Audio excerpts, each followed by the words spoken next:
What if I told you that one of the most celebrated ideas in financial history, the very symbol of stability, of trust, of real money, was actually a carefully constructed illusion, a trap so brilliant, so seductive, that it ensnared the entire world for over a century?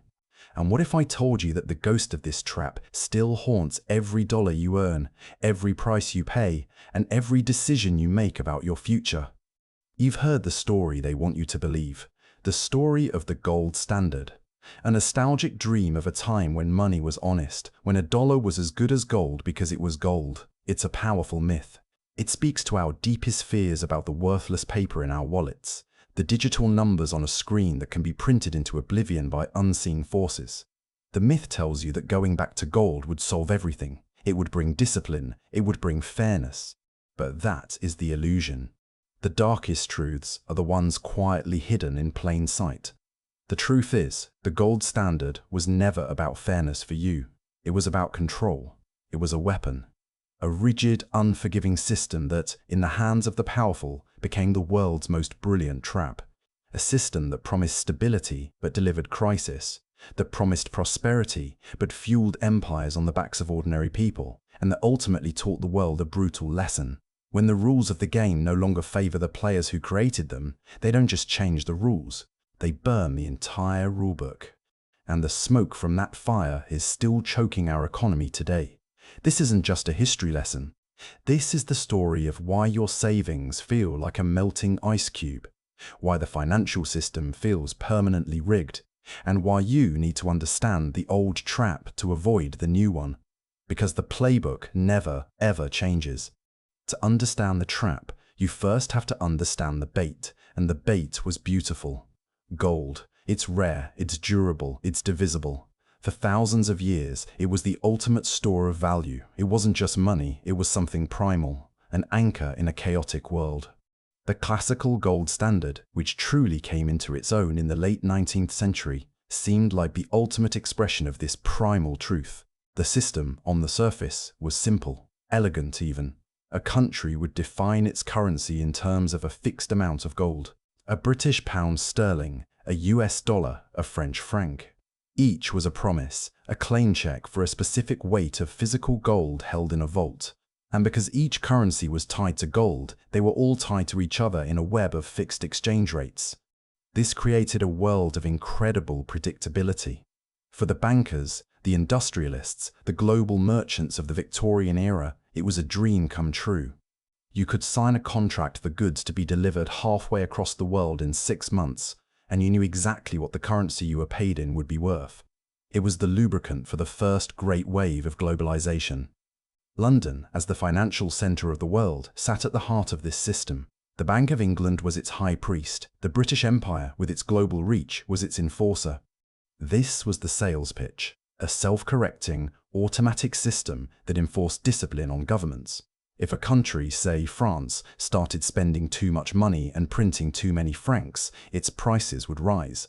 Its goods would become more expensive than British goods. People would start buying cheaper British products, so francs would flow to Britain to pay for them. The French government would then have to ship physical gold to Britain to settle the difference. Here's the key. As gold physically left France, its money supply would shrink. This is the discipline part of the story. A smaller money supply would force prices down, it would cause interest rates to rise, and it would slow the economy, a recession by any other name. This painful adjustment would continue until French goods were cheap again, the gold flow reversed, and balance was restored.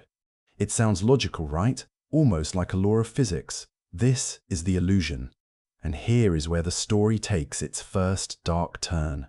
Because that discipline wasn't some abstract economic force, it was a brutal reality felt by ordinary people. When the money supply shrank, it meant businesses failed. It meant wages were cut. It meant mass unemployment. The gold standard demanded a blood sacrifice to balance the books, and that blood was always drawn from the working class, never from the bankers or the bondholders who held the debt. The system had another, even more insidious feature. It was inherently deflationary. The supply of gold grows very slowly, maybe 1 to 2% a year as new discoveries are made. But the global economy, fueled by the Industrial Revolution, was growing much faster. More goods, more services, more people, all chasing a relatively fixed amount of money. What happens when the supply of goods grows faster than the supply of money? Prices fall. This is deflation. Now, falling prices might sound great. Your money buys more, but it's a creditor's paradise and a debtor's nightmare. And who is the biggest debtor of all? The entrepreneur, the farmer, the small business owner, the person trying to build something. Their debts, their mortgage, their business loan are fixed. The price they get for their product, or the wage they earn, is falling. Every year, their debt becomes a heavier and heavier burden in real terms. You see the pattern. The gold standard wasn't a neutral system. It was a system that relentlessly favored old money over new growth. It favored the creditor over the debtor. It favored the banker in London over the farmer in Kansas or the factory worker in Manchester. It was a massive, silent transfer of wealth from the productive economy to the financial class. It was a system of control, masquerading as stability. The golden handcuffs were comfortable if you held the keys, but they were crushing if you were the one chained to the wall. For decades, the British Empire was strong enough to enforce this brutal order, but no empire lasts forever. And a machine was about to be turned on that would shatter the golden illusion forever, the machine of industrial warfare. In the summer of 1914, the world went insane. The great powers of Europe, locked in their imperial death grip, stumbled into the First World War, and in doing so, they walked right off a financial cliff. War is the most expensive thing humanity has ever invented. It requires a government to mobilize its entire economy, to seize control of production, and to spend on a scale that is unimaginable in peacetime. You can't finance a war like that with just taxes. The public would revolt. You can't do it with borrowing alone, not on that scale. There's only one way: you print the money. But the gold standard stood in the way. It was the ultimate obstacle to unlimited spending. A government couldn't just print money because every note was a promise to pay out gold, and they simply didn't have enough gold in their vaults. The golden handcuffs, which had been a tool for disciplining the little people, were now constraining the governments themselves as they geared up for total war. So, one by one, they committed the ultimate sin. They suspended the gold standard. They told their citizens, "Don't worry, this is just a temporary emergency measure. Those paper notes in your hand, they're still good. You just can't exchange them for gold right now. We promise we'll turn the system back on after we win the war." It was the great betrayal. The central promise of the entire system was broken overnight, and with the chains removed, the printing presses roared to life. Germany, France, Austria-Hungary, and even Great Britain, they all paid for the slaughter in the trenches with newly created paper money. They diluted their currencies, stealing purchasing power from their own citizens through inflation. It was a hidden tax, a way to confiscate wealth without sending a bill. The savings of a generation were sacrificed on the altar of war. The war ended in 1918, leaving behind a scarred continent, a lost generation, and a financial system in ruins. The world was now flooded with paper money, backed by nothing but broken promises. And the debts were staggering. Governments were indebted to their own citizens through war bonds, and the defeated nations, principally Germany, were saddled with unimaginably large reparation debts to the victors. The illusion of a self-correcting, stable world was gone. In its place was a chaotic landscape of floating currencies, hyperinflation, and crushing debt. In places like Weimar Germany, the consequences were apocalyptic, forced to pay reparations in gold-backed foreign currency while their own currency was worthless paper. The government turned on the printing presses with a vengeance. The result was hyperinflation on a scale that defies belief. Prices doubled every few days. A lifetime of savings could barely buy a loaf of bread. The social order completely collapsed. People's faith in institutions, in government, in money itself was vaporized. This is the ultimate cost of breaking the promise. When the money dies, society follows. The pattern is clear. A system built on a rigid promise, gold, is too brittle to handle a real crisis, war. The promise is broken. The result is a flood of fiat currency and debt, and the public pays the price. First through the inflation that funds the war, and then through the economic chaos that follows. It's a playbook that would be run again and again throughout the 20th century. But the story gets darker. Because in the aftermath of the war, the elites, the old guard, the bankers in London and New York decided they had to put the genie back in the bottle. They were desperate to restore the old order, the order that had served them so well. They decided they had to go back to gold, and in doing so, they would spring the trap on their own people with a cruelty that is shocking even today. Imagine a man who was once a world champion boxer. He gets older, he gets sick, he gets into a terrible accident. He's a shadow of his former self, but his pride won't let him admit it. So, he declares to the world that he's getting back in the ring, ready to fight at his old championship weight. To do this, he has to starve himself, weaken himself, and inflict incredible pain on his own body. It's an act of pure vanity, and it's destined for disaster. That boxer was Great Britain in the 1920s. The man forcing this decision was the Chancellor of the Exchequer at the time, Winston Churchill. In 1925, Churchill, driven by romantic nostalgia for Britain's imperial past and advised by the orthodox bankers of the City of London, made a fateful decision. Britain would return to the gold standard, but not at a new, realistic exchange rate that reflected the reality of Britain's post-war weakness and its inflated currency. No, they would return at the pre-war parity, the old proud exchange rate of $4.86 to the pound. It was an act of national vanity, and it was economic suicide. To make a British pound worth that much gold again meant that the pound was now massively overvalued. British goods on the world market were suddenly incredibly expensive. Who would buy a British car or a yard of British cloth when they could get it cheaper from France or the United States? British exports collapsed overnight. But here's the hidden cruelty of the gold trap. To maintain that artificial exchange rate, the Bank of England had to defend the pound.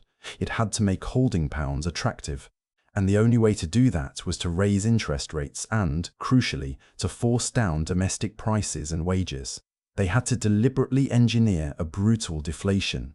Think about what that means. The government intentionally made the money in your pocket more valuable, which sounds good, but it did so by crushing the economy. The entire nation was put on a starvation diet to make the number on the scale look good. The coal miners, the factory workers, the shipbuilders of Britain. They were told their wages had to be cut viciously to make British industry competitive again. When the miners went on strike in 1926, the government crushed them. It was a class war, fought to defend an abstract economic dogma. The result was a decade of economic stagnation and mass unemployment in Britain, long before the Great Depression officially started in America. Churchill himself later admitted it was the worst mistake of his life. He had locked his country back into the golden handcuffs, but this time the country was too weak to bear them. The system that was supposed to provide stability was now actively generating misery. It was a deflationary death spiral. As prices and wages fell, the burden of old debts became unbearable. Businesses went bankrupt, banks failed, unemployment soared, and the government, trapped by its golden promise, could do nothing. It couldn't devalue its currency to boost exports. It couldn't use fiscal stimulus to create jobs. It couldn't lower interest rates to ease the pain. The gold standard forbade it. The trap had sprung. And Britain was not alone. Country after country had tried to return to a dysfunctional gold exchange standard, creating a fragile, interconnected house of cards. When the US stock market crashed in 1929, it didn't just cause a recession. It triggered a global banking crisis that brought the whole rotten structure down. As fear spread, people did what they always do in a crisis. They ran to the safest asset they knew, gold. A massive bank run began, not just on individual banks, but on entire countries. Central banks saw their gold reserves hemorrhaging. To stop the outflow, they had to raise interest rates, which was the absolute worst thing you could do in the middle of a depression. It was like trying to cure a patient of blood loss by opening another vein. This is the core paradox, the central insanity of the gold standard in a crisis. The rules of the system force you to make the crisis worse. It demands austerity when you need stimulus. It demands deflation when you need inflation. It is a machine designed to turn a recession into a catastrophic depression. And it worked perfectly. One by one, countries were faced with a choice: save the gold standard or save their people. In 1931, facing a complete collapse, Britain finally gave up and abandoned gold for good. The United States, under Franklin D. Roosevelt, would effectively do the same in 1933, confiscating private gold and devaluing the dollar. The lesson was brutal and clear. The gold standard was not a bulwark against crisis. It was an amplifier of crisis, a rigid relic that had no place in a modern industrial world. The trap had been escaped, but only after it had laid waste to the global economy and paved the way for the rise of radical ideologies that would lead to another world war. You would think the world would have learned its lesson. You would be wrong, because the trap was about to be rebuilt in a new, more brilliant, and more American form. By 1944, the world was burning again. As World War II neared its end, the Allied powers knew they couldn't repeat the mistakes of the 1920s and 30s. They couldn't return to the chaos of floating currencies and economic warfare. They needed a new system, a new order. So they gathered in a sleepy New Hampshire town called Bretton Woods. And there, they designed the next evolution of the trap. On the surface, Bretton Woods looked like a brilliant compromise. It was a new gold standard, but with a twist. The United States was now the undisputed economic and military superpower of the world. It held over 2/3 of the world's monetary gold, safe in the vaults of Fort Knox. So, the new system was simple. The US dollar would be the only currency directly convertible to gold at a fixed price of 35 an ounce. Every other currency, the British pound, the French franc, the German Deutschmark, the Japanese yen, would be pegged not to gold but to the US dollar. Do you see the genius of this? The United States had just installed its own national currency as the foundation of the entire global financial system. The dollar was now the world's reserve currency. It was, quite literally, as good as gold. This gave the United States a power that no empire had ever possessed before, a power that the French would later call the exorbitant privilege. Because every other country in the world had to earn dollars to participate in international trade, they needed to hold dollars in their central bank reserves. For them, dollars were their connection to gold. But for America, America could just print dollars. Think about what that means. The US could buy oil from Saudi Arabia, cars from Germany, electronics from Japan, real goods, and pay for them with pieces of paper that it, and only it, could create out of thin air. It could fund its military bases around the world. It could invest in foreign companies. It could run massive trade deficits year after year without ever facing the brutal discipline of the old gold standard. If Britain ran a deficit in the 19th century, gold flowed out, and it faced a painful recession. If America ran a deficit under Bretton Woods, dollars flowed out, and the world was forced to hold them as their reserves. It was the ultimate free lunch. For a while, the system worked. It fueled the post-war economic boom. The Trente Glorieuses in France, the Wirtschaftswunder in Germany. It seemed like a new golden age. But it was a house of cards built on a fundamental contradiction, a paradox that the economist Robert Triffin had identified early on. The Triffin dilemma was this. For the world to have enough reserves to fuel global trade, the United States had to run deficits and pump dollars out into the world. But if it pumped out too many dollars, the world would start to question whether the US actually had enough gold to back them all up at 35 an ounce. The system required America to be both fiscally irresponsible to provide liquidity and fiscally responsible to maintain confidence. It couldn't do both forever. A ticking time bomb was placed at the very center of the global economy. And in the 1960s, that bomb started to tick louder.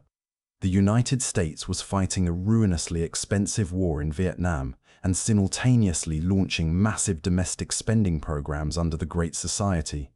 It was paying for it all the old-fashioned way, by printing money. The number of dollars held overseas began to swell, growing far larger than the US gold reserves at Fort Knox. Other countries, especially France under the proudly nationalistic Charles de Gaulle, started to get nervous. They saw the US funding its imperial adventures and its welfare state by diluting the value of the very dollars they were forced to hold.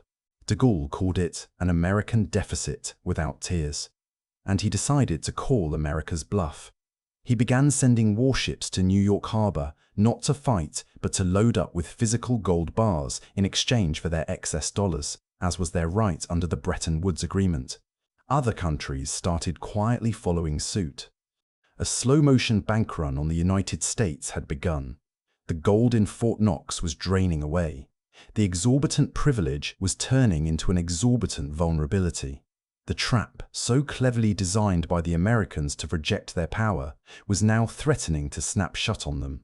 The promise of 35 an ounce was becoming impossible to keep. By 1971, President Richard Nixon was backed into a corner. He was facing a choice: either impose brutal austerity on the American people, end the war, and plunge the US into a massive recession to save the dollar's link to gold, or he could save the American economy and its global power by breaking the promise. The playbook never changes. On the evening of Sunday, August 15th, 1971, Richard Nixon went on television and delivered a speech that changed the world forever. He announced a series of economic measures, including wage and price controls. But buried in the speech was the bombshell. He spoke directly to the global audience, the other nations who held billions of US dollars. He said, "I have directed Secretary Connolly to suspend temporarily the convertibility of the dollar into gold." Temporarily. That was 54 years ago. The gold window was never reopened. In that one moment, the gold standard, which had governed the world in one form or another for centuries, was dead. It was not a collective decision made by the world's nations. It was a unilateral default by the United States. Nixon had chosen to save America by sacrificing the system it had created. He severed the last link between money and any tangible asset. The world's currencies were now floating freely, their value determined by markets and the whims of central banks. Humanity had been launched, without a map or a parachute, into the age of pure fiat currency. This event, now sanitized in textbooks as the Nixon shock, was the final, brutal lesson of the gold standard. It revealed the ultimate truth: the system was never about the gold. It was always about power. The British used it to cement their empire in the 19th century. The Americans used it to build theirs in the 20th. And when the system no longer served the interests of the hegemon destroyed it without a second thought. So what does this mean for you? Why does a decision made over half a century ago matter to your life today? It matters because the system that replaced gold is the system you live in now. A system with no anchor. A system where money is not a store of value, but a tool of government policy. When Nixon closed the gold window, he didn't just end a monetary system. He opened the floodgates. He unleashed the central banks to print money on a scale never before seen in human history. The constant, creeping inflation that eats away at your savings every single year. That is a direct consequence of 1971. The idea that your cash in the bank is a melting ice cube is not a metaphor. It is a description of the fiat system. The system requires inflation to function, to slowly erase the mountain of government and private debt that has been built up since. The boom and bust cycles, the asset bubbles in stocks and real estate that get bigger and more dangerous with each iteration. That is a direct consequence. With no anchor, central banks respond to every crisis by lowering interest rates and printing more money, pushing investors into riskier and riskier assets, creating the very instability the gold standard, for all its faults, was meant to prevent. The feeling that you can't get ahead, that you work harder and harder, but the goalposts keep moving. That is the essence of a world where the unit you are paid in is constantly being devalued by design. The gold standard was a trap, yes. It was rigid, deflationary, and brutal. It was a prison. But the world that came after is a different kind of prison. It is a labyrinth, a funhouse of financial illusions where debt is wealth, printing is growth, and saving is for fools. The great, uncomfortable truth is this: monetary systems are never designed for your benefit. They are systems of power, designed to channel wealth and control populations. The gold standard did it by enforcing a brutal discipline that favored creditors and empires. The fiat system does it through the silent, insidious theft of inflation and the creation of debt. History doesn't repeat, but it rhymes with a terrifying consistency. The lesson of the gold standard is not that we should go back to it. That world is gone. The lesson is that you cannot trust the custodians of the system to protect your wealth. They will always act in their own interest. They will break the promise. They will change the rules. They will burn the rulebook to save themselves. The only way to survive is to understand the game. You have to learn the language of this new world, the language of assets versus liabilities, of inflation and deflation, of hard assets and digital scarcity. You have to stop thinking of your money as a safe store of value and start thinking of it as a tool that you must actively manage to protect it from the very people who create it. The gold standard trap is gone, but new, more complex, and more digital traps are being built all around you every day. Understanding the past is your only shield. It is the only way to see the bars of the cage before the door slams shut. It is the only way to be free.